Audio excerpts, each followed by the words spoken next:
Marcy, all of these families have one thing in common.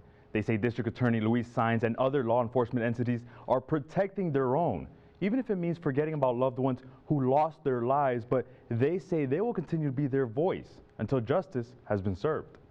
For more than a year, Ralph Tipton has been fighting for his wife after she was struck and killed by a driver.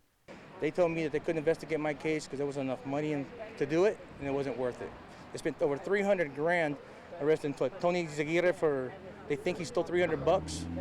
They used the FBI, they used the DA, they used the police department to arrest one old man. Tipton says similar situations have become more frequent. They went from once in a while to urban legend once in a while, every year, every month. Now it's every week, every few days, and not a damn thing. And we have a special unit here specifically to stop corruption. And it just got worse.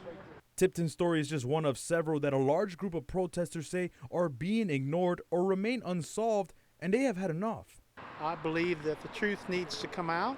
It needs to be investigated by an impartial investigation, federal level, and let's tell the truth and let's do what needs to be done. And if there's discipline that needs to be done, let's get it done. Since 2009, Troy Rainwater has been searching for answers in the death of his daughter, Samantha Rainwater.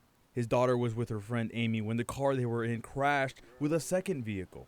When it went to the district attorney's office in 2009 of Villalobos, which is now in jail for corruption, he just dismissed it.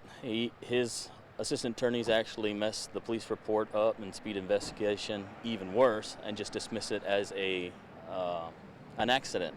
Others showing their displeasure with the Cameron County District Attorney's Office say their lives have been turned upside down after false accusations were made against them. Pedro Garza was arrested during a raid at the office of Cameron County Tax Assessor Tony Izaguirre.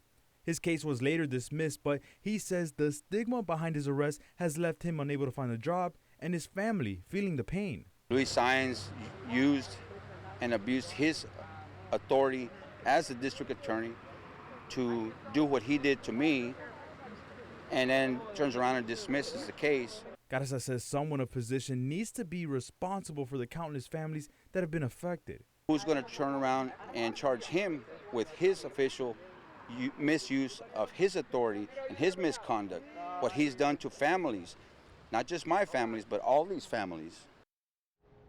During the protest, protesters also asked for District Attorney Luis Saenz to resign. I spoke with the DA. He told me off camera that he respects their right to protest.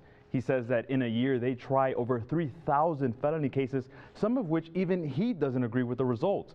But he says his office has and will continue to do their best to do what's right. In the studio, Patrick Shelvier, CBS 4 News and ValleyCentral.com.